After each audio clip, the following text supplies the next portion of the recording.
এখন থেকে চাইলে আপনারা যে কারো ড্রেস আপ পড়তে পারবেন। মানে হলো কেউ যদি গোল্ডেন সিজন 1, গোল্ডেন সিজন 2 অথবা রেয়ার কোনো ড্রেস আপ পরাই থাকে তাহলে চাইলে আপনি তার ড্রেস আপটা নিজে পড়তে পারবেন। আপনাদের একটা উদাহরণ দিয়ে দেখান যাক। দেখেন, আপনারা প্রথমে আমার প্রোফাইলটা খেয়াল করেন, আমার প্রোফাইলে কি কি আছে এবং আমি কি ড্রেস আপ পরাই রাখছি।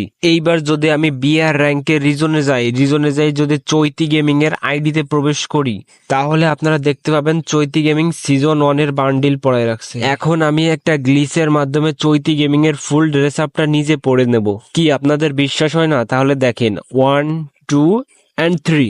এইবার দেখেন ম্যাজিক, দেখেন আমি চৈতি গেমিং এর ফুল ড্রেস আপটা নিজে পরে নিছি। এটা ভাই আমারই আইডি, ভালো করে দেখেন উপরে আমার নাম লেখা রয়েছে, আমার লেভেল কত সেটাও রয়েছে। চৈতি গেমিং এর শুধু আমি ড্রেস আপটাই আনি নে, চৈতি গেমিং এর পুরো প্রোফাইলটা আমার প্রোফাইলে নিয়ে আইছি। দেখেন চৈতি গেমিং এর বায়ো, চৈতি গেমিং কার সাথে ডুও